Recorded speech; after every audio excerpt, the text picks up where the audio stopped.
Hello and welcome to another episode of Why Press Play. We're here with former MMA cage fighter, current comedian, star of stage and screen, big and small, and current castle occupant. How are you? Comedian Tom the Bear OMahony. How are you, Tom? I'm very good, Gordon. How are you? Good. It's great to have you here, man. We were talking for a long time before recording the show, reminiscing over old days. There was a point there where I was kind of going, we should probably start. Probably, yeah. I was eating up in your face. It's a long time since I even talked, I think. Yeah, I'd say so. I saw you generally around the place. I was like, there's Tom. But you're a comedian and you've been like hammering gigs out of it for the past while, taking over Dublin comedy, right? I don't know. Yeah, I suppose I don't know if I've taken it quite over, but it seems like I'm doing an awful lot of comedy. All right, an awful lot of gigs. As long as you're working, man. Yeah, I can't complain. How long have you been doing comedy, Tom? 7 years since May 21st. Wow. Yeah. So yeah, but I just didn't know to do it any other way, because you were even kind of going, good God, are you going at this full throttle when we met at first? Yeah. And that's what I thought people did, so that was what I set my brain to. Like. You saw it like a business, and a lot of people, there's no show without the business. Yeah. That's the way it goes. A lot of people don't do that. And you are in a couple of different TV shows. If people want to find you online. Yeah, you can find me. There is stuff online. There's, like, I was in Damo and Ivor. That's kind of the one a lot of people recognise me for. Yeah. I was in 2 series of that. For our American audience, that's a TV show that started from a sketch. Like, it was kind of like our Saturday Night Live, I guess, right? Yeah. Republic of Telly, and it was a sketch that kind of got very popular and people bought into it, and it ended up with a movie. Yeah, the movie's being made at yeah. There's a movie and a couple of different seasons. And what's the guy's name that plays Damo and Ivor? Andy Quirk. So Andy plays a kind of a white trash guy and a very kind of posh Dublin 4 kind of bro guy. He ends up with that Lloyd Grossman mid-Atlantic non-accent. Hi guys. Absolutely toots. Yeah, absolutely. Yeah, great sailing. And you're his best mate, Tarquin. Tarquin, yeah. Which is far removed from your roots. This is the thing. Like, when I was on set, it was the only thing that I was really the only person who wasn't from where they were actually the characters from. So lads were like, in between shots, I was doing. I was obviously standing there with my on set, but like absolutely toots. But I didn't. Did you do like a Day Lewis on it? Were you coming home and talking like that to your family, and they're like, "What are you talking about, Tom?" This is the thing. Other lads that were in it, like, were really like, even though they were from posh part of Dublin, they were really hamming it up and staying in the ham zone, like. If that's a phrase, the ham zone. But like, quite literally, I was coming out going, well, boys, in between, just smoking cigarettes, going, oh yeah. And the lead character was doing the same, dropping in and out of. He plays like Eddie Murphy style in the clumps. Yeah. Both sides. He plays of that both character. sides of him. Yeah, but it's pretty admirable, you know. It is admirable, and he's been doing, like he said it to me himself. And then in the third series, there was a third character popped into it that he played. Then he played a traveller, a gypsy. Wow. Yeah, so it was really, really good. But the highlight of the thing for me was actually getting a pat in the back from Rik Mayall, because Rik Mayall was in series 1. He played his father in it. Awesome. And you got to meet Rik Mayall. I got to hang out with Rik Mayall for a week. Brilliant. It was essentially like an amateur boxer getting to hang out with Muhammad Ali for a week. I grew up watching Bottom. Everybody, like, we didn't know. None of us knew. And we were doing a scene in a car where we were chatting, and in between scenes, Andy went, "We're after getting Rik Mayall." And I went, "What? You're after getting him what?" And he goes, "No, we got him." I said, "We got him." It's like, fuck, was it you that fixed that quad bike to flip over, was it? Yeah. But, yeah.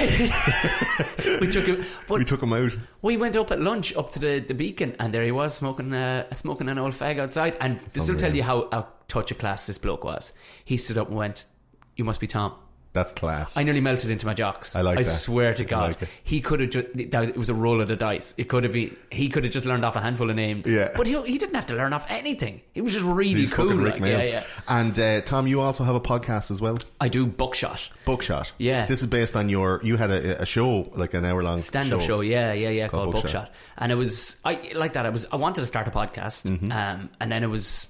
What do I call it? Do I call it An Hour with Tom? And quite literally, I had so much artwork Musings done. with the Bear. Yeah. There was artwork done for Buckshot, and I went, I really like that word, because it's a fun word to say, Buckshot. But you're a gun owner and user. And, Yeah. You know. So Yeah, but you see, you know what buckshot actually is. Most people don't, but they just go, that's a fun word to say. And yeah, it's a fun word to say. And it's just basically, it was just Is that funny wine? Yeah. Yeah. But and now But you're 75 or 80 episodes deep in this thing. So tell us a bit about the podcast. What's it about? Mostly it's just people I find interesting, and they do anybody from fighters to my grandparents. My grandparents are still in their 90s. I had them on it, and they were mighty crack. So it's an interview-based podcast.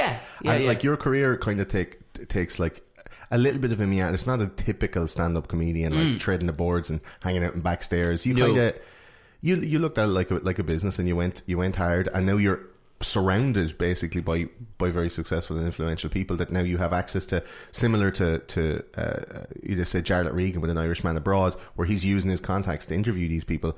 So you're kind of reaching out to the people that you know and you have experience with. That's exactly it.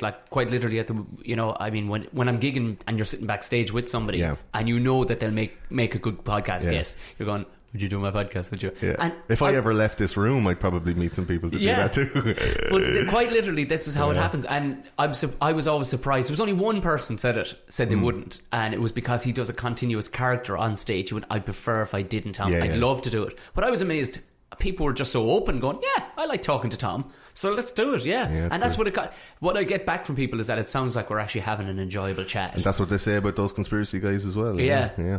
So we're going to get into it. This episode is all about the Mike Judge film Idiocracy from 2006. This was your recommendation, Tom?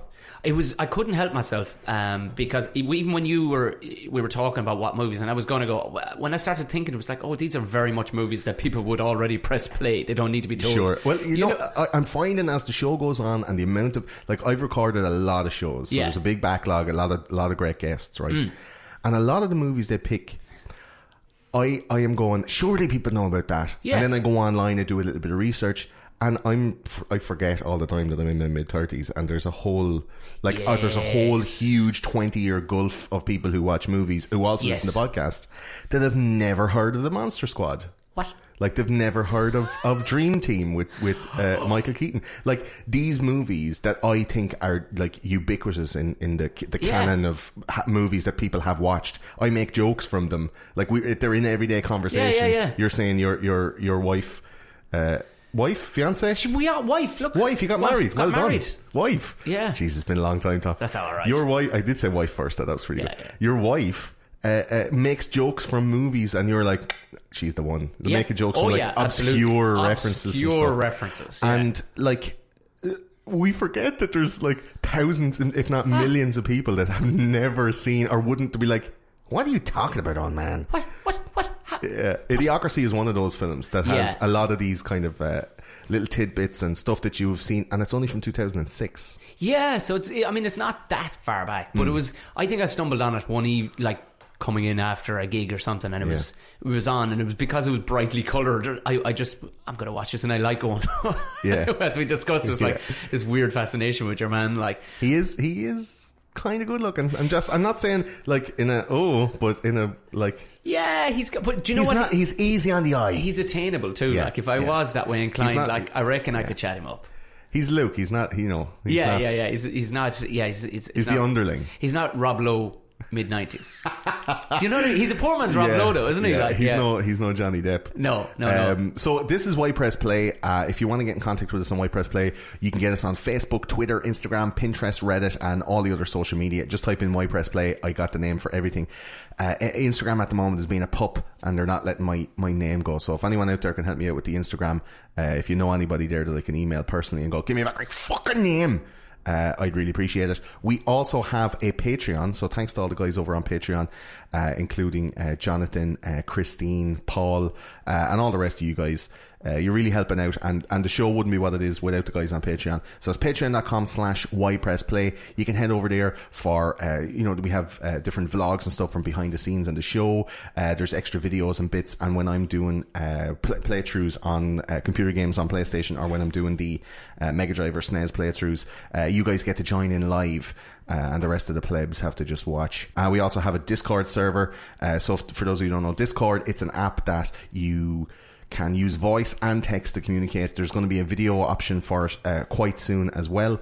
And everybody who's on those conspiracy guys are on Why Press Play Discord servers. You kind of have a first-hand I'd much rather reply on Discord and have a conversation on Discord, because it's more conducive to a conversation rather than replying to comments on Facebook or Twitter, because the shit gets lost and context get lost. So if you head over to Discord, and the link for that is on the header for the Twitter page, or you can email me and I'll send it over to you. info@ypressplay.com is the email. So if we get anything wrong, or you have any corrections or any other suggestions, info@ypressplay.com. And we also do live shows. So like I said, we'll be doing these movie watch throughs using a web service that was shown to me by Johnny from Disaster Artists called rab.it, or Rabbit it looks like, and it has a little rabbit on the logo, where I'll be able to pick a movie. And then if you're a Patreon subscriber, you can join in. We all watch the movie together, make comments on it, and then I can release that then on Twitch or on YouTube or VidMe as well. So we do have a YouTube channel, so it's youtube.com/ypressplay. We also have a Twitch channel, twitch.tv/ypressplay, where we'll be doing the game playthroughs, the final stages for Horizon Zero Dawn. I thought I lost the video. It's up there now, and at the moment I'm playing through The Last of Us. So if you want to join in on that and comment, like I said, get onto Discord or twitch.tv and share this. Sure, go onto iTunes and leave a rating or a review and try and get people to know that this is out there. I know most of the people that are listening to this also listen to those conspiracy guys, so thanks very much for that. But don't be afraid to share it or tell people.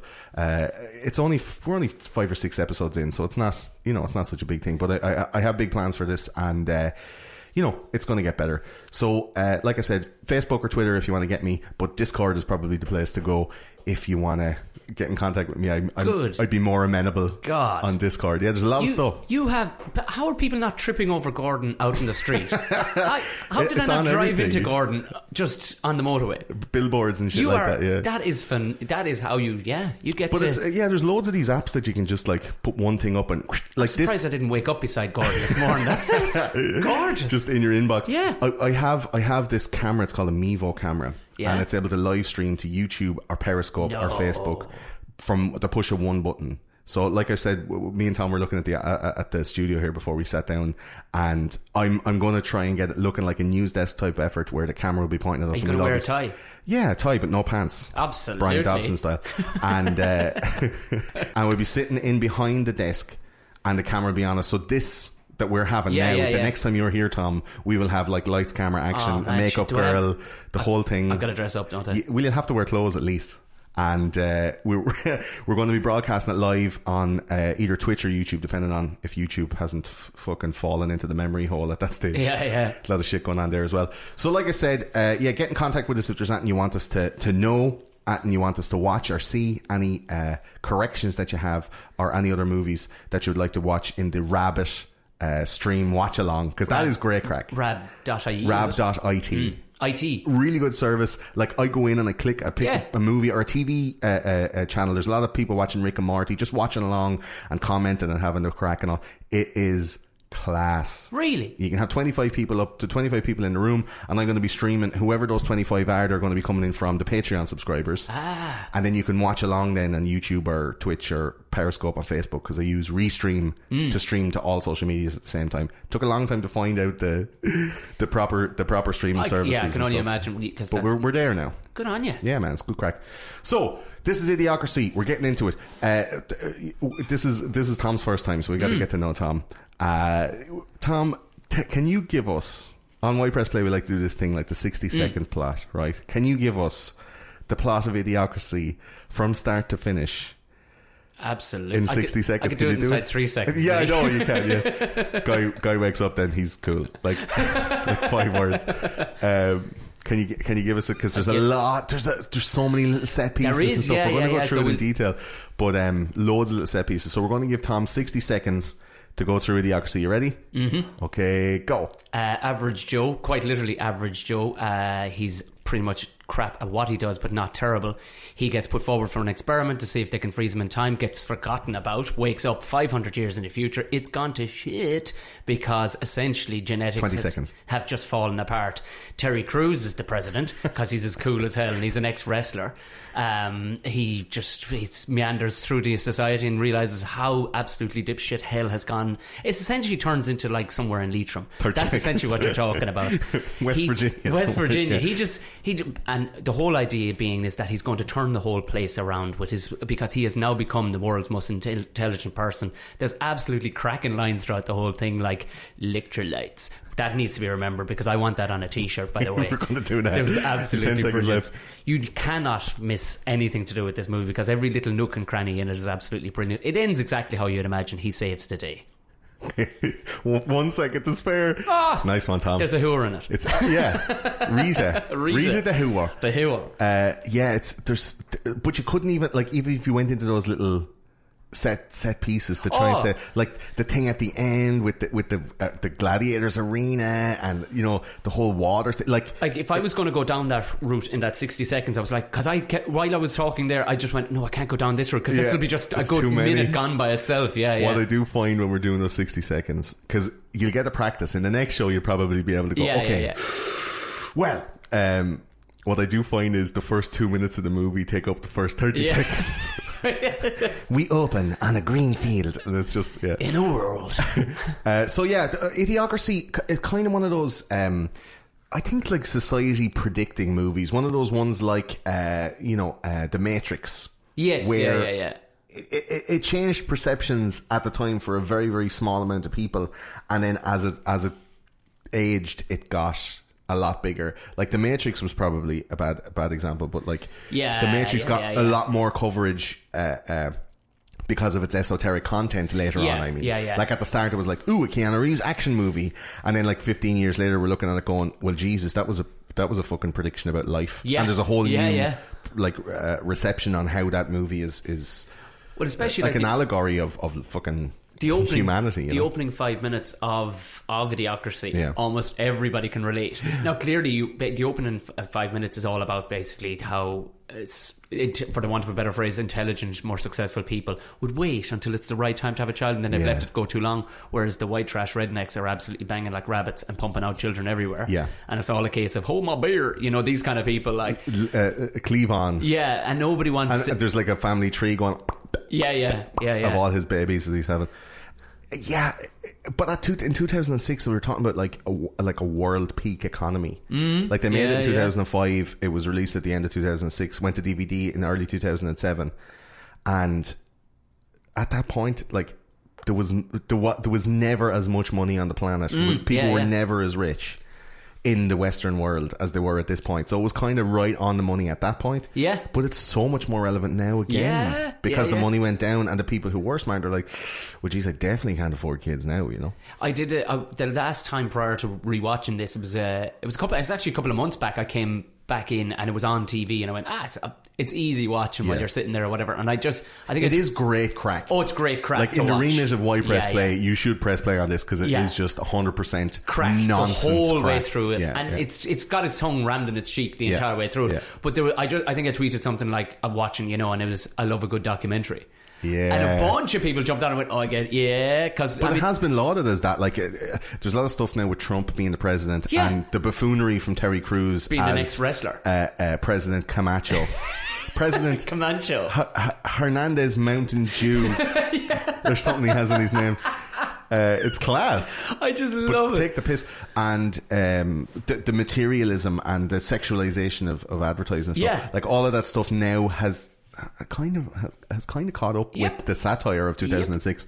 I found that the intro bit really, like, you could write that out and put that, like, as a blog post on some kind of some kind of like liberal website, and people would be like, oh my god, it's just so right. That is just bang on. You know? Absolutely. The movie itself, probably as a movie, is not brilliant. No, but that's why I love it. There's no real story, or like, there is a very weak kind of arc with Joe Bauers, who's played by Average Joe. Who's played by Luke Wilson. A very good looking man. Great. Confusingly good looking, right? Yeah, because there's you wouldn't say he's not the manliest dude you've ever seen, but like I said, attainable is a big thing. You know what I mean? But yeah, he's no. I would say too, like Brad this, Pitt. you're not watching this movie to watch him. You're watching it for a pure crack. This movie, like Yeah, it is. Like this is switch your brain off. Like be an idiot in Idiocracy. Don't look for like any like I think the deeper political aspirations that have been put on it after the movie has been made. And Mike Judge and Ethan Cohen, who actually put it together, said like we literally were just making like a poo joke movie. We didn't want it to be like a biting satire on society. It was just like, here's a bit of fucking laugh crack. But you take from it what you will, kind of a thing, you know. But like there was even down to the TV show that he was your man was watching. Remember when he broke in? He was watching a show called Oh My Balls. Yeah. And you're like, that is Oh My Balls could be a name of a TV show now. Maybe not a TV show, but definitely hundreds of YouTube channels. Oh yeah, for sure. Yeah, Fat people falling over, fail army. Yeah, it's just like, I just want to watch people fall over. Yeah, for hours, and I do it myself, and it helps my brain switch off. Yep. The fact though that these guys predicted some of the most, I don't know, like preposterous things at the time. Yeah. But like they have like using sex to sell, but now it's gone into a situation where like there's literally like arses and tits, like Kim Kardashian. You can nearly see her arse hole, like her anus. Yes, yeah. Do you know, to sell herself, where it changed Fuddruckers into butt fuckers. And all the like, kids are kids in the windows like, Mom, we want to go to butt fuckers. Like it kind of like bridged that gap. So Joe Bauers, who works for the army, he's literally average Joe. Yeah, he's averaging everything. They pluck him from a real easy menial job, minding an army library. He was downstairs in the library, and they put him into this experiment where they will freeze his body and wake him up in a year's time. Yeah. And with him, they needed somebody who was a what did they say? From the private sector. Yeah. So they got this prostitute, Rita. Rita, played by Maya Rudolph, and they put her in beside. So she's like sassy black woman, like, you know, I ain't getting no box. This is the goddamn coffin, like whatever. And puts her in, and they're always talking about her pimp upgrade. Yeah. So there's loads of these little bitty jokes, like the guy who is describing that system is like, so we had to go into the sex trade industry and you know, get down to know who was who and whatever, and there's like an army guy, and he has like 55 slides in a slideshow presentation of him drinking champagne and being like draped in tits, and it was just like there was always no need there was no need whatsoever. I think it was a bit of indulgence on the part of Cohen and Judge. Like, if you were 9 out of 10 editors would have cut that scene, of course, you know what I mean, but it was like, leave it in, because he was like, it's an interesting world, the world of a pimp. the love of a pimp is ain't easy. But the love of a pimp is a different kind of love. There's loads of little bits and stuff, like when he's walking into the room when they're supposed to be lying down in the thing, like, and he walks like with a kind of like a crip walk, and he was all like, all right niggas, let's lie down, we got some work to be doing, and you're like, he's like a 55-year-old like white scientist. It's very, very funny. Like there's loads of those little things, and I found myself pausing the movie a lot and looking at the background, because there's like art in the background that was that like the names of things were all changed, loads of different brands were slightly skewed, and the only brand that wasn't skewed in any way at all was 20th Century Fox. So Fox News had its logo that it was at the time. It's like, we'll never change. But everybody else, like Fuddruckers to butt fuckers. The human language also in this world. So Joe and Rita get put in these coffins. The clothes, they have these like life sustaining, it's like IVs. They get what's that Mel Gibson movie where he gets frozen and he wakes up in the 90s? It's not Forever Man or something. Forever Young. Forever Young. Yeah. Classic. We're going to do that on White Press Play too. I fucking love that movie. And they get frozen for 500 years. Yeah. Your man, the army guy who's like pimping ain't easy, he actually gets caught for like drug running and pimpology. And the base, the army base, gets a bad reputation to tear the whole thing down, as well as the two coffins in Indiana Jones style. You see, this thing was a secretive experiment, so and everybody who knew about it, including Upgrade, the pimp, and the army guy, all got put in jail. So these two kind of life support systems got left behind for 500 years. So Joe and Rita wake up in 2505. After the great rubbish avalanche of 2505. And basically the world has devolved because a bunch of stupid people are just rutting and squeezing out mewling, cabbage-headed, water-faced retards. So the whole world is just full of gobshites. Yeah. And language is deteriorated to a bunch of, I think in the quote in the movie was like redneck and valley girl with a series of grunts. Yes, yeah. So vocabulary is going like a lot. Like, I was looking at statistics. We were talking in our propaganda episode on those conspiracy guys in January just gone, and the average 15-year-old uses less than 200 words. Good God! In their whole vocabulary. Really? Yeah. Like, think about. Can you imagine like how many 200 words? Good God! That's not a lot. No. So that's why everything is a thing. Oh, give me the thing on the thing. Oh, good Lord, yeah. Yeah. But and then there's new words now that have... Or you can't describe emotions. It's just like, how do you feel? Oh, melancholy. It's like, how do you feel? Weird. Yeah. What? Weird. You feel happy? Yeah, it's a weird feeling though. It's like weird happy. Yeah. It's like weird sad.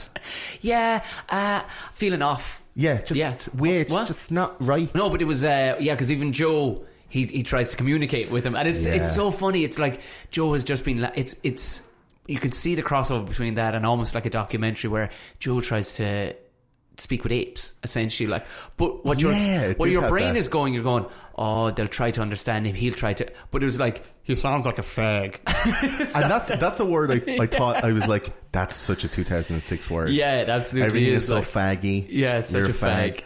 And now, Jesus Christ, you couldn't put that in any kind of movie or TV show. I've provocatively used that on stage when I'm talking about people smoking cigarettes. Right. And you can see the heads of the people who are, the virtue signalers. You can see their heads popping up going, did he say fag? He says, no, that's a cigarette long before. Yeah. Long before. It's a bundle of sticks. But it's a bundle of sticks, yeah. I wouldn't ever call anybody that. No. Unless they were acting like it. Yeah. And they don't necessarily have to be homosexual. It's just the way they use that. It's very juvenile, very from like school days. Brilliant. Yeah, before you realise like, oh yeah, words. Some people don't like words. Yeah. But the fact that the language has declined to that, and that is the most utilised word. Yeah. Do you know?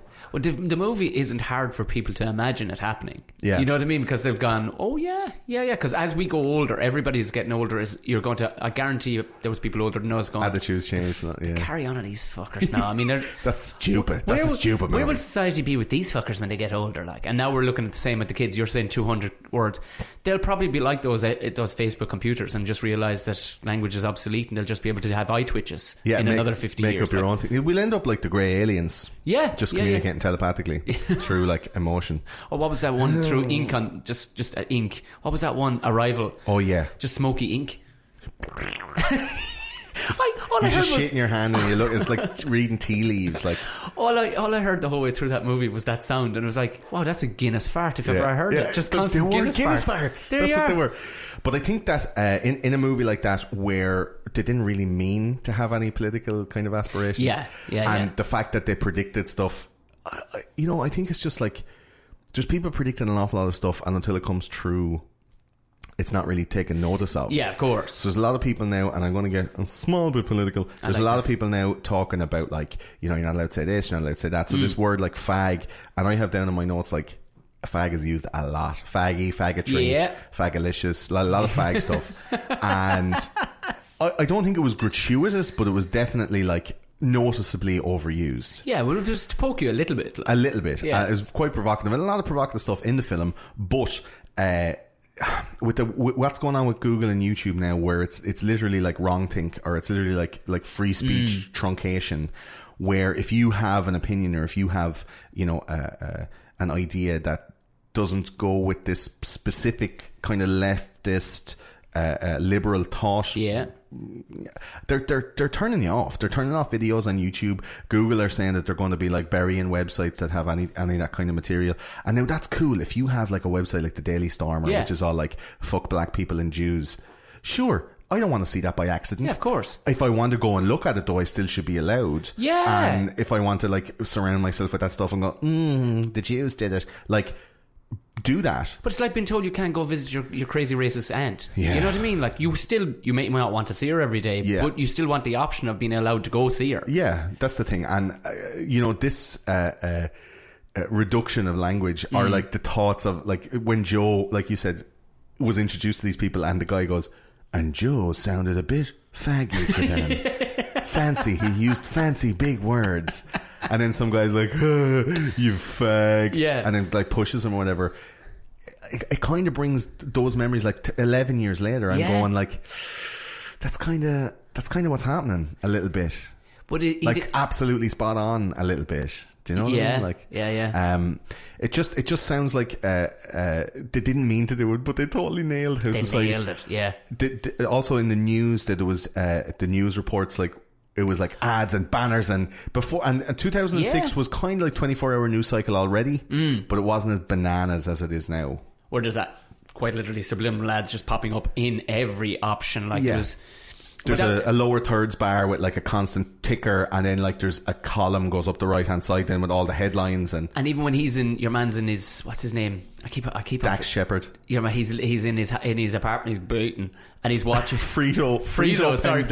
That's his name. And he's in his apartment, and it's all four sides are just banners of ads going all the way around, and all their clothing is pro wear, like it's all has all the logos of all the different companies and stuff on it. Yeah, it's kind of like like 2006 is not that long ago, but really it's a different world. It really is like a different world. Do you think the lad's meant to be? I don't know. I don't know, because they nailed so many things in it. You're like, this is it. Because if you didn't nail it that hard, even 11 years later, would you be like, yeah? Well, reality TV and Ow My Balls, yeah, like that's essentially like America's Got Talent, or like the YouTube videos, like it's the most popular stuff online. Or what he's baiting to, where you one's like, it's a lady's feet, and all you see is his face going, I'm baiting, cut me off a slice of that.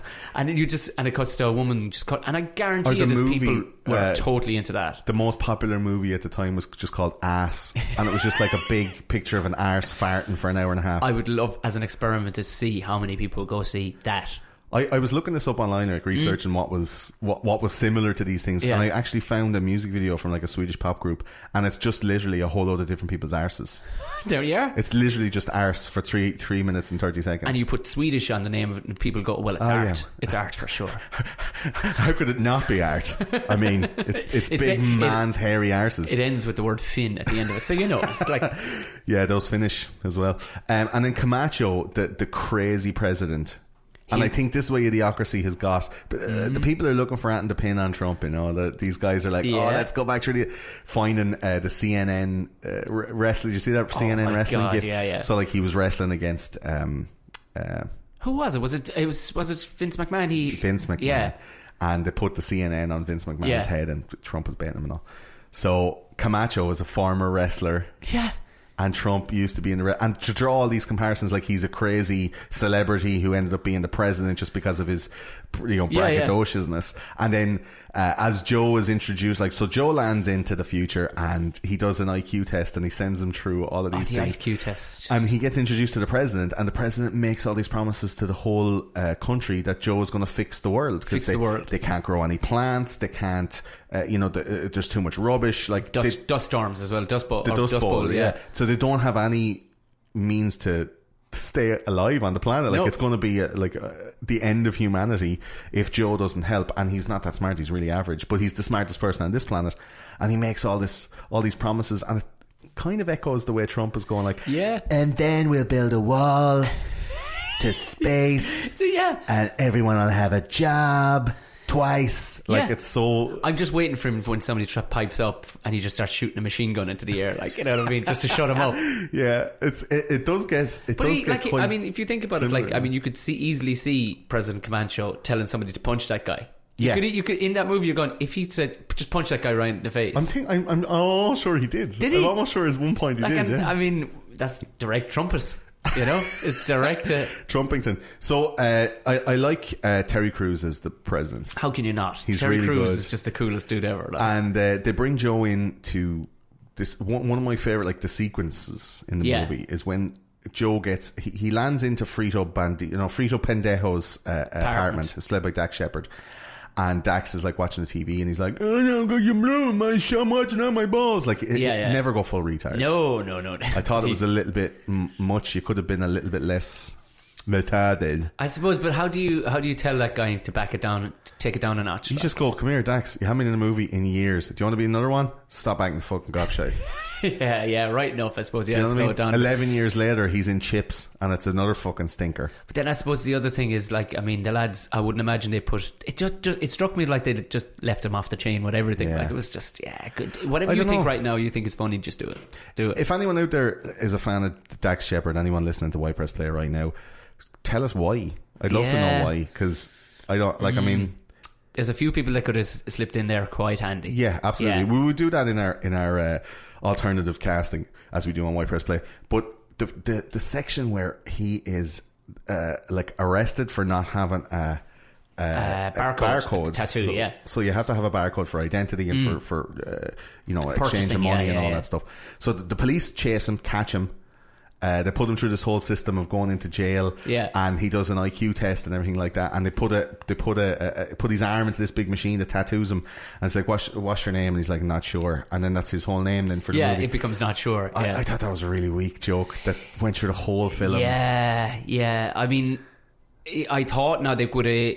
It went on and on and on. It was like, okay. I came back about 15 times. Like, they could have left it off. Like, because if the movie was being narrated anyway, so it didn't really need to. I don't think it was strong enough to bring up as many times as they did anyway, that's for sure. Like, I like they could have just called him Joe, and I think it would have been like a tighter representation of Wilson's character. If he was like Joe all the time, he was Joe. But like after about the first third of the movie, everyone just called him Not Sure. It did, it didn't stack up, and because so much. Not that I'd say they cared too much, but I would say the rest of the movie was stronger than that. I think you know what I mean? It really was. It took away from it every time. I had shades of Fifth Element. I hadn't really thought too much, but you're dead right. That's the thing that actually sat subliminally with me going, I couldn't care less about this. You know what I mean? It's like, okay, Joe would have been just fine. You're supposed to care more about him, I think. Yeah, exactly. Yeah, you are supposed to care more about him. And the whole first third of the movie is my favourite part, because it kind of like the elastic kind of started to sag around the jocks of the rest of it a little bit. Oh, it did. But the first thing where he's like arrested by the police and he's brought into this medical examination, and one of the best scenes. So we do our favourite scenes on White Press Play. So the examination where he has the three nodules, 3 metal poles, and one goes in your mouth, one goes in your ear, and one goes up your arse. And then he presses the button and it goes and he's like, presses the button again, oh, okay. And he pulls back the 3 and he starts flicking them around, and he's like, okay, this one goes in your mouth, this one goes in your ear. But just to watch the fact that one of them has been up his arse already, just to watch Luke Wilson's face, because he's looking at like a guy playing 3-card Monty on a table on the side of the street or something, and he's like trying to keep his eye on the one that was up his arse. And what I'm a complete sucker in silly comedies, whether it's all the way, like, no matter what, it's for somebody shouting in the background. There's so many of them in this. Yeah, but this is one of the first ones. The guy's just in the back, and it's unnecessary. But for some reason, I have a soft spot for somebody just going, "Come on, you asshole!" I love. Yeah, but it gives that element of like we're all in a rush. There's a few things it brought me straight back to an old thing from Father Ted years ago, and it was during the sheep, and it was it's the big shock horror, and just some guy in the background going, "Fucking hell." It just there's a lot of. It was unnecessary, but it's still. I'm sure there's like guys in the crew that were like, just shout something out, like having the crack behind the camera. That's kind of the vibe I get from the whole thing. That I'd say not to, like, if they shot a thing and they went continuity. Fuck it.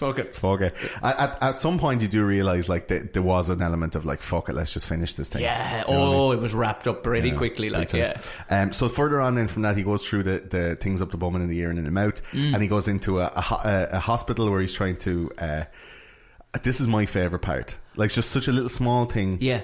He goes into the hospital to get a checkup after he wakes up, right, and he goes up to reception. And there's a wand. She's chewing gum, and she looks down like shit on the shoe. Like, it's just like, she was brilliant. Actually, she was brilliant, because you didn't know what she was going to do. You had no idea what she was going to do. And she looks at there's like a bunch of buttons, and they all have like a kid's toy. Like, oh my god! And they all have emojis on it, so it's all like baby one is dropping like, out or somebody. A knife in the head, or like a gunshot, an explosion. And it was all the different ailments that you could have, and then there was one that just had a bunch of question marks. Yeah. And she's just like, looks at him, looks at the button, and looks at him, looks at the button, and it just goes, presses it. Yeah. And then the machine says, please step into examination room 2. And then he goes, thank you. And she just like looks away. She doesn't even engage with nothing. him. Like, you know, like, but I thought she was that was fantastic. really good, man. Like, cause she really did not look like she'd even 1% of the brain working. Like at that point, like I've been in the social welfare office. I know exactly those people. But and it's her finger hovering over. Like as he's saying it word by word, it's like, so I'm not feeling as she's over like the baby, and the head with a gunshot. Like, and I'm not my back, and just goes to question mark. It's like, fuck it. But the question mark you don't see coming. Like, that's a really nice choice moment. But after that, like, the elastic started to loosen. They went to the jail, and he just goes up to the jail. One of the wardens, jail guys. He's like, I'm not supposed to be here. And he's like, okay. No, he hits him. He's like, asshole. You're in the wrong line. The leaving jail line is over there. And then he just gets out, and you're like, this is class. The whole chase is on then, and yeah, you know, he starts being called not sure because he already has the tattoo, and from then on it kind of I did quite like the bit though when they had to run from the car because the car shut down. Yes. And himself again predicting the future, like Tesla cars, like if you're logged into the car, there's no car key, there's no nothing, you like whoop whoop and you get in. If you're a criminal or if someone wants to stop you, or indeed like the MI6 or the CIA or whatever, they want to kill you, they'll just like put a thing on and crash into a pole on a country road. And so many cars can be actually manipulated now, and it doesn't have to be Tesla, because the BMW ones are all linked. All Lexus now since 2012 are all linked to a central computer. So you hack in, you just hack in, do what you want, hard right, into a pole. Well, you can cut any of the brakes because the brakes are all electronic as well. You can cut anything. You can cut out the gearbox. You can do whatever you want with any of the cars now, especially the big ones that are from Japanese, like especially Lexus and Toyotas. Wow. They can all be manipulated now from a central hub. So there you go, people. Most Lexuses nowadays, you come with it's like basically if you've lost direction and you're looking for a restaurant, or if you've a question about the car, you can quite literally talk to the car and it will go to a central office and they'll answer whatever you want. They can be your Google, Lexus Google. What do you need to know, Michael?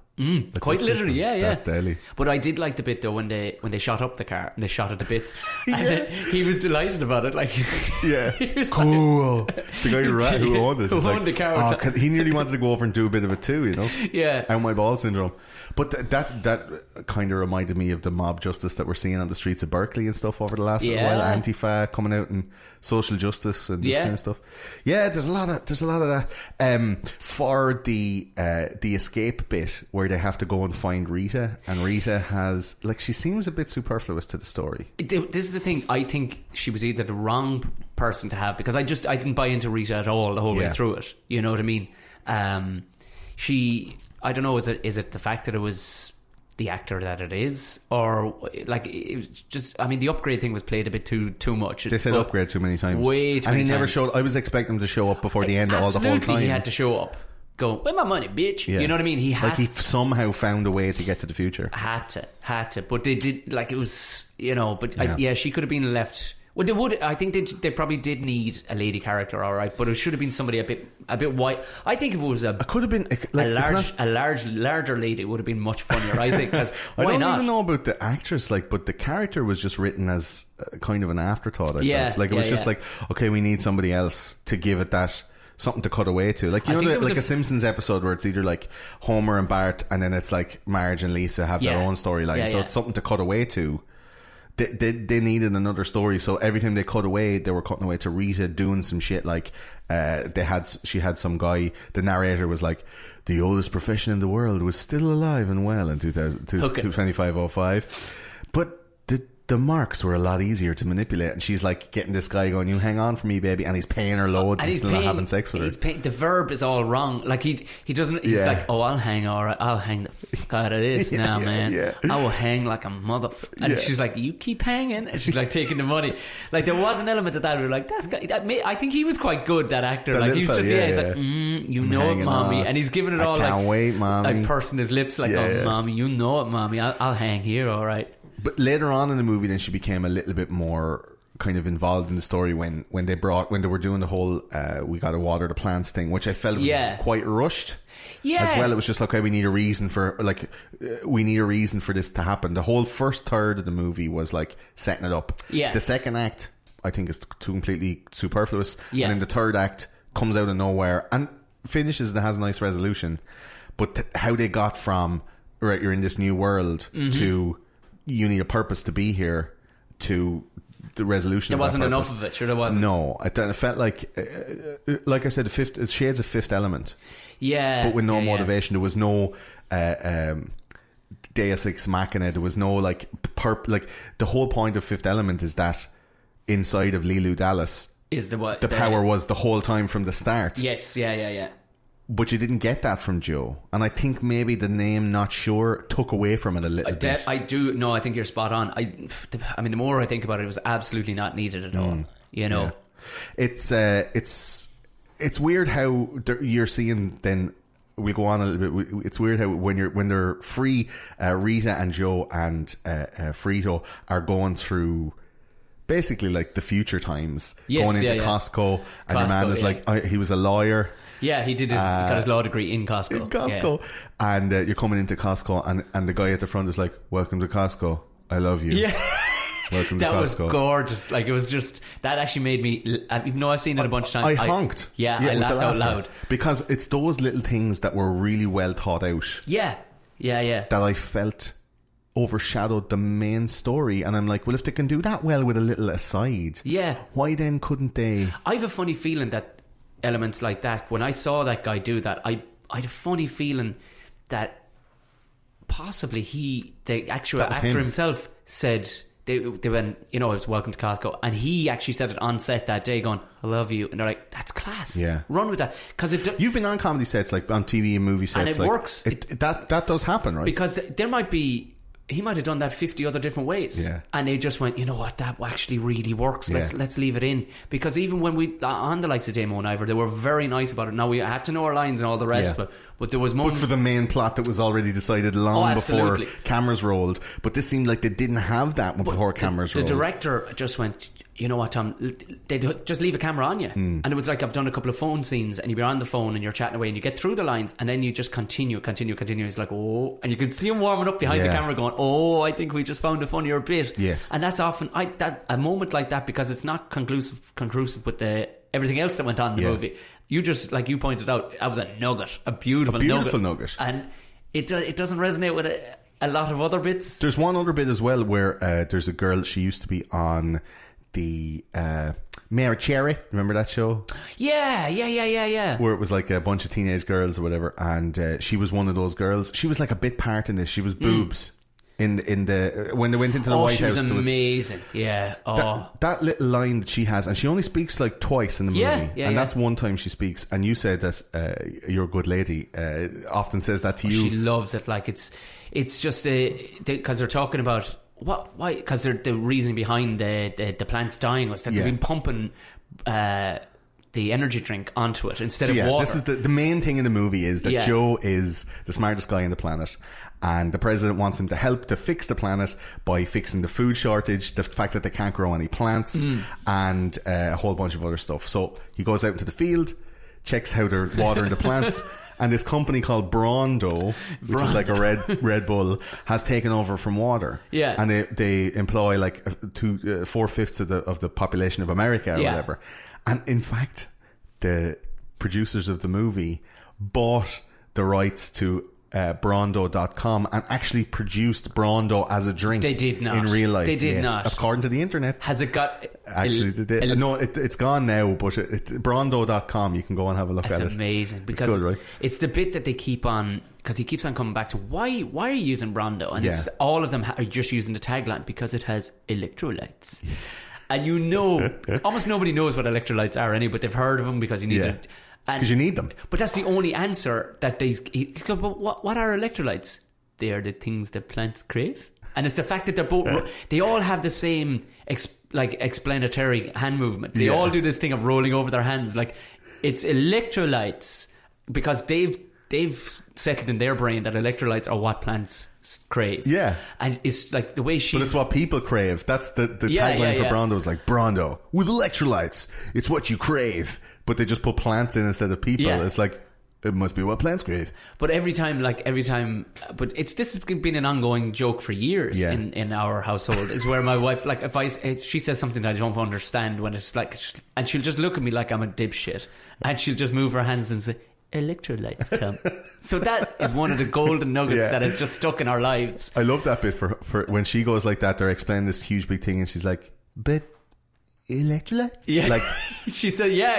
And it's the only line she gets in the whole show. I'm like, in the whole film. She should have gotten more, because she's actually very, very funny. Very funny. Very funny. But even her name in the movie is Boobs. Yeah. Like, that's a bit, Yeah.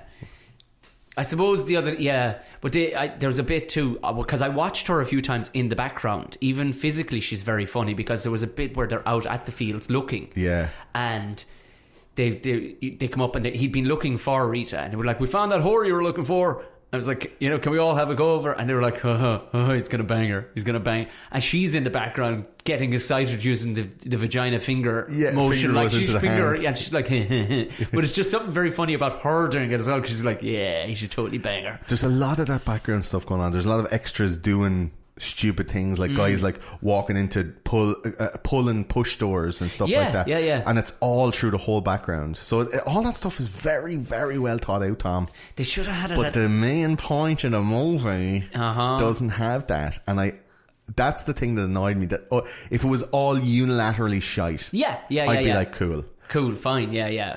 And I think maybe they made it like that so the veneer, the front of it, looks like a shit movie. Now, with regard to like how it was received by testing audiences, theatrical audiences, and then the cult following that got afterwards, it almost didn't get a theatrical release because of this thing that we're talking about now. Terrible testing audiences, only because it was in the contract for the lads who made the movie that it got a theatrical release. Only for that, it was going to go straight to DVD. Jesus. Right? Failed on all testing audiences.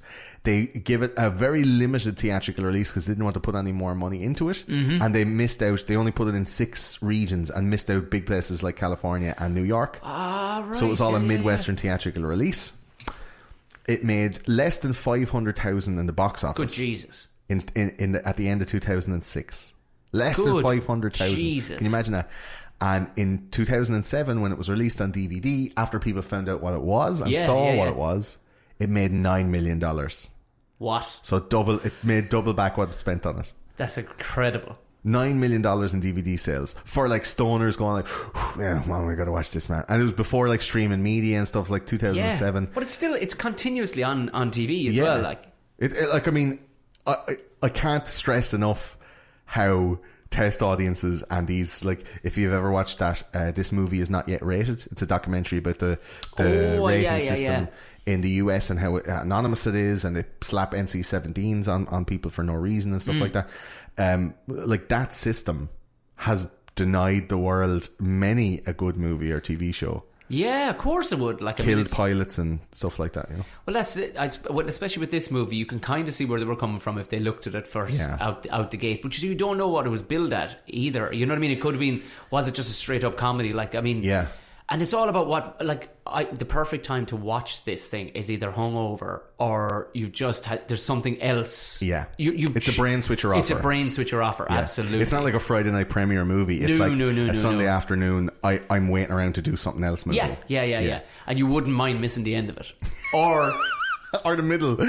Go for a long shit during the middle of the movie and then coming back, because you can pick it up straight away. Just the last time I watched it was quite literally that. I came in from out gigging and it was on about the point where they were shooting up his car. I was like, good.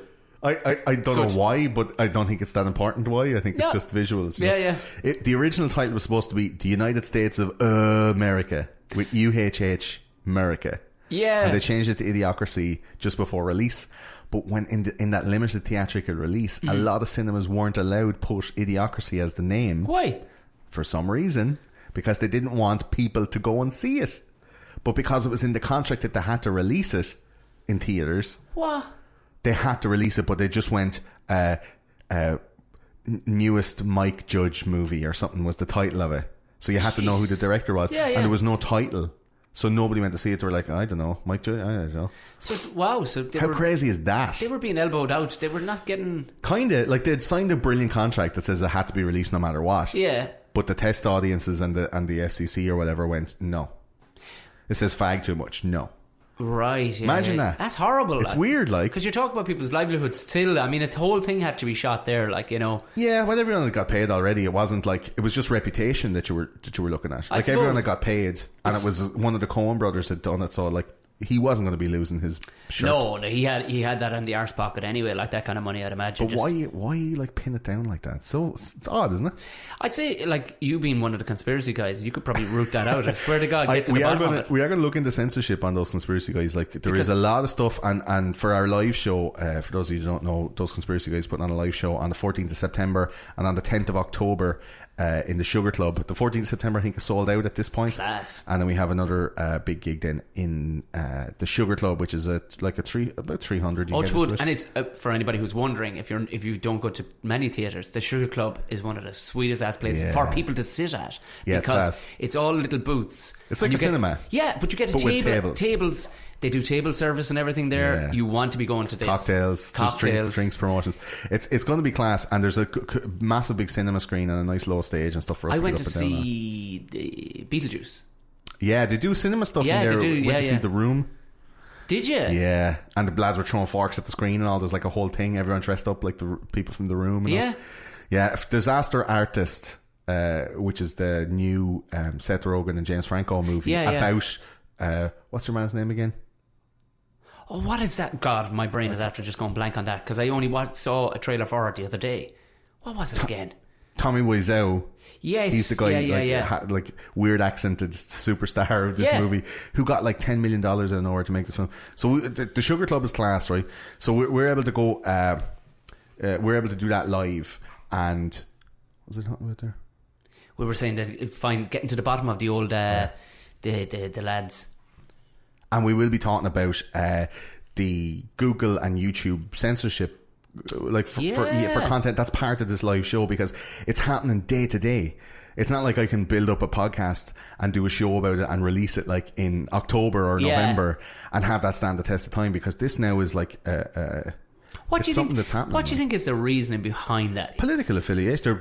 They're backing, they're putting their bets on a certain political ideology and hope that wins, because if it doesn't win, YouTube are going to lose an awful lot of customers. Also, it's based on advertising, part of like Chomsky's 5 filters of media, where it's like you're getting flack for saying a certain thing, and money as a source of income is being removed from messages that they don't want to be broadcast. So there really is no such thing as free speech. Like, I mean, well, it's a private company and they have every right to kick people off it, but they also have every right to get criticised for it, and we have every right to go onto another video platform. Yeah. But YouTube are totally happy enough with, like, 50 million children's eyes looking at like all these videos of fucking Spider-Man raping Elsa, and like kids like pooping chocolate pudding into a toilet and then eating it with a spoon. Check that out on YouTube. Like, there's some fucked up shit there, right? Good Lord. And then they also have like Power Rangers stuff and like, whatever the kids are watching, and they put slap ads on in front of that. However was it any different, man? Coming up to Christmas, advertise to kids. Kids. Cereal, food, Froobs, fucking cheese strings, Transformers, like fucking, like little sponges being... I'm baiting over here. It's just it really is gone. It's what it is. They're just an idiocracy just being pumped in. It's all money, isn't it? All money. Bottom line, it's all money. The advertisers don't want to be shamed into being associated with any kind of alternative political retirik. Wow. So it is a kind of a censorship idiocracy, and in 2006 this was seen by these FCC or by these guys as like, they say fag too much and they're criticising like how government is, and and they're in that game anyway. So, and it's a message that shouldn't be like, it's too critical. Yeah. As a joke, I don't think it's even that bitingly critical. Oh, no, it's just not. a jape, an old funny. But you wouldn't know what fart jokes you wouldn't know. But the thing is, I suppose too, you wouldn't. Any risk, people will take it away. Any risk at all of it's easier just to say fuck it. It's not happening. It's not happening. But the fact that they had the contract to release it to theatres. How did they get that contract, I wonder? Yeah, I think it's Ethan Coen, man. That was cute going. Now that was like, they just signed a contract, make sure they get released. Because if it went straight to DVD, there's kind of like a public perception of, oh, must have been shite. Yeah, so they wouldn't buy it. But people watched this and went, oh, brilliant. Like Waiting. Do you ever watch Waiting? Yeah. Like Waiting is a classic I cracker. love Waiting. I've never met anyone in my life that saw that in the cinema. No, I didn't. It was on DVD or TV or something. Like when you're out there smoking half the joint and then you're like, I'd love to watch a film, and then you're just going through and you're like, oh, what's this? And you're in Extravision or you're in Blockbuster what a stroke of luck. Oh, this is Ryan Reynolds. Oh yeah, cool, let's try this. Lash it in. That's the only reason why you'd watch it too, because the name is shite to start with. You know what I mean? But classic moves. The balls thing, like oh my god, the goat, the bat, the goat, the whole, Jesus Christ! And did you ever watch the outtakes at the end? Yeah, it's brilliant. Where your man actually has his balls, cock and balls out, like the Mexican guy. Yeah, brilliant, amazing. It's one of those things like where you're looking at the like I said, if you want to watch that. This film is not yet rated is the name of the documentary. I put it up on the social media for Those Conspiracy Guys, so you can watch it on VidMe. So VidMe/Those Conspiracy Guys.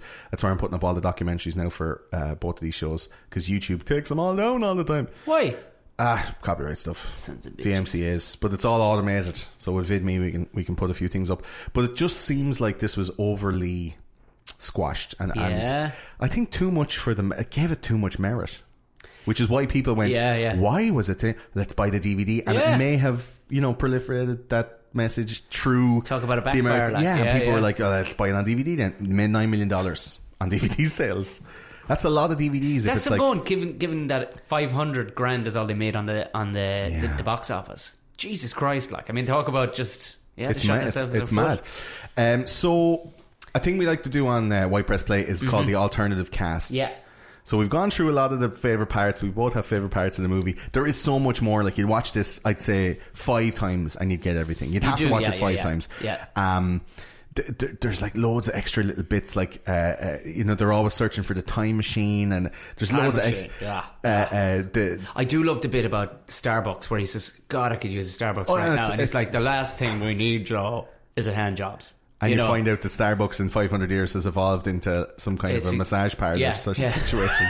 Like and you get a latte with a happy ending. Yeah. Like a flat white, whatever. Like, I fucking love it. Again, idiot. I want you to, do you have to, what do you have to do for Starbucks? Because Starbucks step in there and go, hey, whoa, you just used our branding there. Or is there a cool person in Starbucks going, go on? To be honest, I'd say that's why it was censored like that and put down to such a, because there's loads of like Fuddruckers. Yeah, Fuddruckers is a thing. Do you know, like Burger King, they had like Carl's Jr. There was a whole thing. One guy in the Oval Office was like, every time I say Carl's Jr. I get paid. Brought to you by Carl's Jr. Yeah, at the end of every sentence it's just brought to you by Carl's Jr. Like, do Carl's Jr. have to say it? I don't know. Do you know? I wonder, because like, if you had a level, I suppose, well, whatever level of integrity, would you do the safety and self jump in there? Because Starbucks would have the money and the power to sue the living shit out of you. Even now, like, there's like defamatory court cases about people, like, wearing a certain clothes or whatever, or like with the Charlottesville Nazi marches and stuff, that the company who make tiki torches, like the Tiki Torch company, had to come out with a statement and say, we in no way affiliate with this political ideology. The Polynesian fucking they're like, it's a Polynesian party light, and the lads took it just because it's easier than fucking pitchforks or and they had to make a statement going like, stop, hey Nazis, stop buying our tiki torches. That's hilarious. Like, that has to be done now. That's and Jesus, I think Christ, like, the way Idiocracy went was a little bit more normal. Yeah, I get you. Because if this goes on the way it's going now, it's going into something completely alternate altogether. A very, very like PC and controlled speech environment, or like thought police and wrong think is what they're calling it. That's what they're calling it. So we do a thing here called alternative casting. For the main characters in the movie, Tom. Yeah. Who would you have? What other actor would you have to play Joe? To keep to change the movie, to make it better, to maybe have somebody different, or something that could bring something different to the movie. Who else would you have to play? I have Joe, Rita, President Camacho, and Frito. So they're the main characters. As far as Joe goes, I suppose there's an awful lot of humour out of him. Sure, there's not. That's out of Luke Wilson. He's the foil, like he's the straight man compared to the the ridiculousness that he's put in. Yeah. So you need someone who's able to play a good straight man. But then again, do you though? Because do you remember what was his name? Martin Lawrence went back in time. Oh yeah, do you remember that in Black Knight or Black something? Knight? Yeah.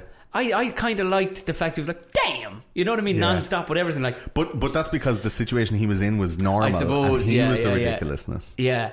I mean, you could have gone with anybody really, but I like of the same name. I like Owen Wilson. Yeah, I like Owen Wilson. I think would have just because he has a bit of a goofy face too with the busted nose. Or a Ben Stiller or a kind of that kind of crowd. Well, Ben Stiller kind of gives me heartburn just looking at him these days. You know what I mean? I don't know what it is. It was since that Walter Mitty thing. I really love that movie. Did you? I got really stressed out. Movie. I would have taken that movie with anybody bar him. I don't know what it is. And I hate it's the same as Along Came Polly though. It's the same. Yeah, he's trying not to be funny, but then you still see him trying behind his eyes. He's still trying to go. Oh, he is for sure. Like a mega fart joke or whatever. I had down for my alternative cast for Joe Jake Gyllenhaal. Could play a good straight man compared like to the Panic, and he has those kind of like bug out eyes. He's more than average. I think it has to be really like I'm really average. You know. I'm Luke Wilson, you know, come on. Like, it has to be. Yeah, well, that's the reason why, like, I mean, Jake Gyllenhaal can look a bit too much like a Marine. You know what I mean? He can look the part of a hard man. Like, I've seen him in a lot of stuff. I went on the Jake Gyllenhaal bint for a month during the summer, and Claire and I watched a bunch of movies like Source Code, Demolition. What's the one where he plays a cop? Where he's carrying the camera everywhere with him. Is that the one? Nightcrawler, fucking class. No, there's one where he has like a Mexican partner. Yeah, sorry, that's the one. But isn't he videoing everything in that as well? Because he's making some sort of documentary or something, isn't he? Yeah, End of Watch. That's it. Fucking, he is so good, man. He's banging them out, but none of them are blockbusters. None of them are international super hits. Yeah, but you could go back and go, that's a solid film. So Jake could bring a bit of, I agree, you know, solid Gyllenhaaliness. But then he'd nearly, you know what I mean, he'd be nearly like a pair of Gucci shoes and a pair of a pair of Aldi trousers. You know, I don't. He'd be nearly too strong for what would be around him. You know, he wasn't that. Well, in 2006 he wasn't. Like, another one I had was Ryan Reynolds. Absolutely, yeah. Ryan Reynolds would be that good straight man because he's the Van Wilder style. Everything is ridiculous around me, but yet I'm the focus of everything. But it's his little commentary lines at the taglines that he stamps on the end of every paragraph. Like, I think Luke Wilson was a little bit dry in it, to be honest. He was. Like, you're looking at him going, Luke, to get anybody to do that, you could almost throw in anybody and they would have done better. Not that he's a bad actor, but it's like somebody has to be a little bit sardonic, a little bit like cynical. I had Harry Connick Jr.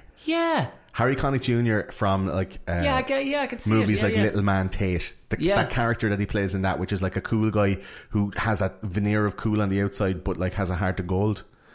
So I didn't believe that Luke Wilson really wanted to save the future until like the last 2 minutes when he started to properly act. Who I looked at it and thought would be, because I'm a fan of him, is McBride, Danny McBride. Brilliant. He would have done it, wouldn't he? That's brilliant. Yeah. Danny McBride would be really good because at that. I mean, in real life he can react to ridiculousness really, really well. But I mean, he also Franco would have done well too. I know the two boys are shit hot together, but there's something about Danny McBride that he can sell this kind of shit bloke image in the real world. But I loved him in Alien Covenant. He saved that film for me. Yeah, I did. Yeah, a little bit. Yeah. So for Rita, then, the prostitute played by Maya Rudolph, who could have... We're talking about like funny women, but someone to make more of an impact. Like Maya Rudolph's real good. She's great in Bridesmaids, but still second fiddle. She's great in the Anchorman. Did you ever watch the other Anchorman movie? The new one? No. There's like a Anchorman 1.5, I guess you'd call it. Oh, I heard. I didn't see it. No, put together from extra scenes. Like she's one of the main characters in that, and is brilliant. Yeah. I don't know. She left a big enough impression on me in this film. Yeah, I mean, but I think that's maybe not her. I think it was maybe the writing. The storyline around it, the upgrade thing was completely like there was no need. Yeah, like there was no need in it at all. Would Christina Applegate? I mean, she's strong, all right, but would you be believable as a prostitute? As a hua? I put down like Leslie Mann. Oh yeah, she's strong, my God, sassy. Yeah, like she would be. You need some actor to level the playing field there. Like she quite physically would take over the entire. Like she's a big woman. woman, like, you know what I mean? I'd have Anna Faris. Yeah. She's has excellent. That she has goofiness, like. Yeah. The Scary Movie franchise is like on her back. I think she did way better than with the Wayans brothers in that even. Oh, yeah. Well, who's she married to again?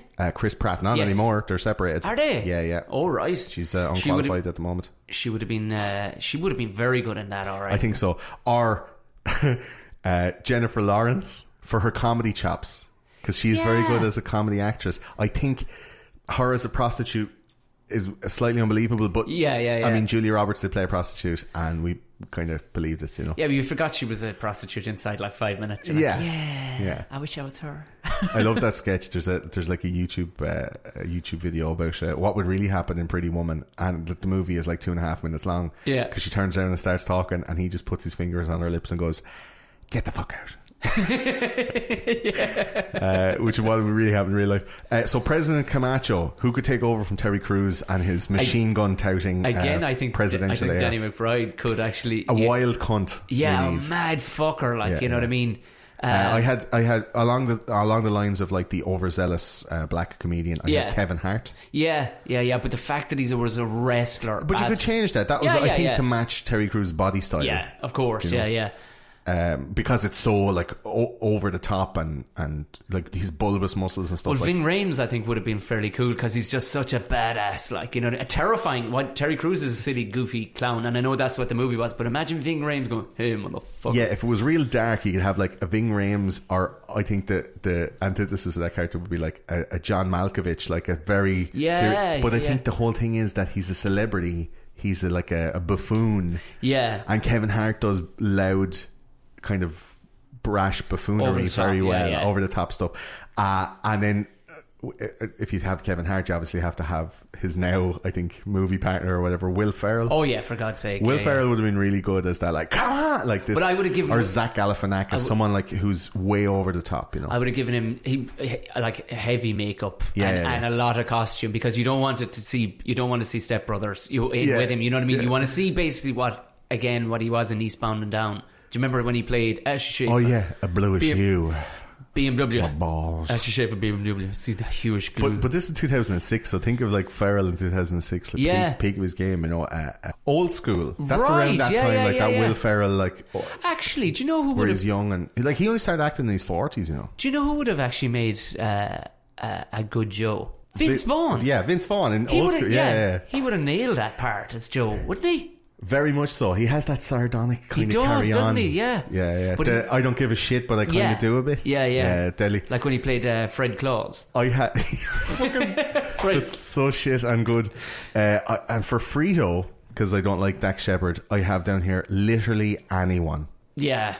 Why don't you like Dak Shepard? Just like he's like why is he like? Yeah. Do you know what I mean? I don't feel he's bringing that. Like he obviously he knows people. He has connections. He has some kind of talent. Do you know that ridiculously skinny lad? He's ludicrously skinny. Yes, and he's in Road Trip. Yes, and he had the waffles that were up your man's arse. Yeah, up his arse and down the front of his jock. DJ Qualls is his name. DJ Qualls. Let Rhonda handle this, honey. Like that. Yeah. He would have been. Are you saying him for Joe? Yeah. Or Oh, he's too weedy. I think Joe needs to be like a kind of. He used to play football in high school, kind of thing. DJ Qualls is a real good like supporting actor, but I haven't seen it. I don't. Would you put him as Frito then? As Frito, yeah. Maybe. I like anybody but Dak Shepard being too retarded. He was thinking about like this, like that, and you're like, there's no need for that, man. Yeah, it was he'd never go full retard. He slabbered it on a bit too much, like. But then I don't think he has a reverse gear on that. I think it's just like, this is what you're playing, grand, and he just went heavy at the retard. Do you like, speaking about Road Trip? You supported Tom Green on tour, right? Yeah. What is he like in real life? Is he actually like, Daddy, would you like some sausage? No. Not at all. He's actually a very sound bloke. Like, has he slowed down in his old age? Maybe he was weird. Maybe he's definitely was. I remember smoking like in the middle of the night, like smoking loads of joints and watching the Tom Green show on TV. Like it was a bit. Trust me, it was a bit weird looking in the rearview mirror and he's sitting in the back of my car. Like yeah. So it was. Did he try and freak you out anyway? Did he try any weird? No, shit? Like, I think he was a small bit. In fairness, he was very complimentary about my stand-up. Cool. But he was like, I wouldn't have put your style of stand-up and his style of stand-up together. No, his stand-up is stand-up. There's no messing. No, but I mean your style and what I've seen of him. It was probably a lot to do with it. I'd have a clean driver's license too. But there's a lot of dirty drivers around. But like Tom Green, like. You haven't seen me in a long time, though. My stuff is fairly high aggression these days, though. Yeah, is it like frenetic? Yeah, like there's a few points where people are like, "Oh, jeez," like, you know what I mean? There's a few. There's, okay, well, we might take a TCG trip with a camera down. Yeah, we'll hang out. To see you doing the show and let people know. So another thing we do on White Press Play is the best supporting, and this is it's kind of to give accolades to the more forgotten elements of a movie. So the bit parts, the one-liners. We already talked about the guy in Costco, which is like, well, Costco, I love you. Like, nice. Like, not uncredited, but like way down the list of credits. Like, these people kind of make a movie, and these are the things like electrolytes. Like, they're the things that you will take away from the movie and use in your everyday lexicon. Oh yeah. Well, it was a minister for education. Yeah. It just the look where they found that guy, the look on his face. Yeah. It just, you can't even cross your eyes like this guy can cross his eyes. There's something, and that the kid that won the prize to become Minister of Defence or whatever. Yeah. Where did they find a kid with that face? The Minister of Defence, the Secretary of Defence was Anthony Campos. The actor Anthony Campos, and I looked that guy up because he was one of my top two. Like he was one of my favorites. He got super fit. He is like super wrestly, muscly guy now. On the thing, he's like super fat, like frijoles eating. Big double chin arse neck. Jesus Christ, you could never see that man coming back from he that. He looks like you're joking me. Stone Cold Steve Austin. What? Now. Yeah, I swear to God. Look him up, Anthony Campos, who plays, and he's like but like, he's the most bombed out of it. Like, he looks wrecked. That guy does. Like, he must have gone like obese a year to save my life or something like that. Incredible. He pulled it together, man. And my the ultimate one that you would forget about, and it's another actor from Waiting, and it's probably from that group of mates, like, because all these guys like Office Space and Mike Judge and all, the way these guys come together, like the Rogan and Franco group, and they all band together and they have the same buddies. And your man who played the doctor in it, what's his name again? That's him, Justin Long. Yeah. He plays a doctor after the woman presses the button and Average Joe comes in and they find out that he hasn't got a tattoo and it starts a big alarm. He's also the gay porno guy from Zack and Miri Make a Porno with the deep voice. He was in Jeepers Creepers. He was in Die Hard 4. He was in Funny People. Yeah. He played Brandon in Galaxy Quest, and he was in Waiting, and he was like the starring role. Like, he was the main character in Waiting. Yeah. He is fucking brilliant, and I don't know why he hasn't got that star quality. No, he doesn't. And he hasn't had like a leading role since Waiting, which is like early 2000s. Like, why is he not more famous? Because he's shown his wares. Like, he can really act, and it's not like huge range. They're not pigeonholing him like they pigeonhole the typical skinny guy like DJ or whatever. They don't. You know what I mean? He can, like, he's done everything. He's done everything. Yeah. But what can he do? Horror, action, comedy, like, he's got chops. Yeah, you have to say, that's a really well made point as well. What has the guy got to do? Yeah. I really like Justin Long. I wonder, like, has he got something else on the side? Does he have like a podcast or, Joseph Gordon-Levitt has a YouTube channel, and it's about like short or small movie makers or short movie makers. Well, a bit like Anthony Bourdain going around the place and just... No, he supports and funds people making short films. No way. And he has like making short films. There's even a TV show on Netflix where he gets people, like, they all come together and they show their short films. And Dragon's Den for... Kind of, yeah, but he helps fund all these things, because when he was in... he went to college, like, studied film and all, but when he was in Third Rock from the Sun, he was squirreling all his money away. Cute. And he made a production company and they facilitate all of this stuff. So, like, maybe Justin Long has something like that in the background. I'd love to know, but I can't really find that online about it. Oh, I tell you, what is he doing? Like, is he producing? Matthew is he McConaughey writing? has a forestry business. Do you know what I mean? All these fellas have good backups, like, 'cause his brother has a chainsaw company, like, and he got into the forestry business then. Wow. So all these fellas have fallbacks if they decide to go fuck it in the morning. Like, I guarantee you, he can't be a complete gobshite. I bet you owns a pub somewhere or something. He has something going on. Just along, if you're listening, let us know, or if anyone knows what the crack is. I'd love to know. He's like, one of the best moments in this film is the whole, "Yeah, bro, come on," you're like, and I was like, you and feel he's just smoking a big fat joint, really and sitting good, there, man. like, so funny. So that's nearly it then for Idiocracy. Tom, like, have you got a best supporting actor? Well, we spoke about her earlier. I think it was boobs. Boobs, right. Yeah, because like her facial expressions, she's just so dim looking, and like the woman must be you know what I mean, because she's such a good actor. Yeah, she can tell so much. Her face is just like electrolytes. You know, it's just it cracks me up every time I see her. Yeah, she's just so goofy looking. Like, so I'd be calling your lady. I'd just be like, hey boobs. Yeah, no, she'd probably hit me a dig in the head. Yeah, she's a proper lady. She'd send for somebody to smash you over the head. Giles, could you please just the £4 use the £6 hammer.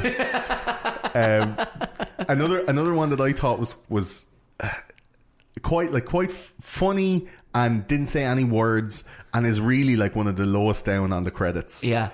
And you wouldn't even know who he was, and when you find out, Tom, you're going to be surprised. What? Was the guy called Beef Supreme, who was like the gladiator at the end. How did I forget about him? I love when he's kind of gone. He's baiting the audience. Like, yeah, it's very wrestling type stuff. And he has like a flamethrower, and he's trying to, because Joe gets punished for ruining the crops or whatever. We don't want to ruin the end of the movie for you, so go and watch it. It might be the only thing that would get you through to the end is not knowing what happens at the end of it. But do you know that guy, like, class and all as he looks class, he looks great, he has a great beard. Supreme, what a great Beef name. Supreme. Do you know who he is? No. He's the other Wilson brother. Get out of town. Luke, Owen, and this fucking guy. He's the other Wilson brother. You're a joke. What's his full name? Willie Wilson. He's just PJ Wilson. He's your man. He's got a wheelbarrow factory back home in Iowa, and every so often the lads get him an old gig. Am I right? It's a wheelbarrow factory, isn't it? I'm going to set it out. No acting needed. Just act the maggot. Andrew Wilson is the other Wilson brother. Really? That's him, yeah. Wow. Wonder what he does. I know. When he's not acting, because I mean, he didn't even give him any lines in this one. Nothing. He just like grow a beard and just come out. He's got the flamethrower. Flex your muscles. Yeah, but I suppose he must work at something at home. No, maybe. I guarantee you, he's got something going on. He's working at the chainsaw factory. He's got the chainsaw. McConaughey. McConaughey's after hooking up with him. He does all the spark plugs for all. Some obscure thing like this. Wilson. Maybe he's tied in with the sports crowd. Maybe he makes. He's the guy who made the makes balls. volleyballs. Yeah, That's it. No, it's strange to know that he's the other brother. That's like hilarious. Just like my brother's doing nothing for the weekend. Can he be? And that final scene as well, the special effects are not the best. They're not the greatest. They're not the best. They have aged in 2006, but in fairness, they were only expecting to get 500,000 in the cinema. Exactly. So they made money back on it anyway. So that's it for Why Press Play for this time, and that's it for Idiocracy, directed by Mike Judge. I'd just like to say thanks to Tom. Thanks, Tom, for joining us for Idiocracy. This was delightful. It's a fucking weird movie. I know, and that's why I picked it. I mean, because I knew you'd be the man to be able to talk weird shit. It has a lot of poignancy. If you were to give one reason why people should watch this, what would it be? Because everybody needs a moment in the week where they shut off their brain. Good. That's a nice message. My reason would be to get to count how many times they say fag in the movie and revel in the fact that a movie can be made where they can say that and have people not be completely outraged. Yeah, exactly. It's ridiculous. Ridiculous, yeah. And if you're into a bit of ridiculous, this is probably the best one. If you want to get in touch with us about anything that we said on the show, or you want to correct us or inform us, we asked a couple of questions there of you. You can get onto Facebook, Twitter, Instagram, and Reddit. We have a subreddit there, r/YPressPlay. We also have the Discord server, so you can get the link for that on our website or on any of our social medias. Come in and join us. You'd be more likely to get a reply from the Discord, to be honest. And thanks to all the people at patreon.com who are supporting the show. Christine, Paul, Jonathan, and all the rest of you guys.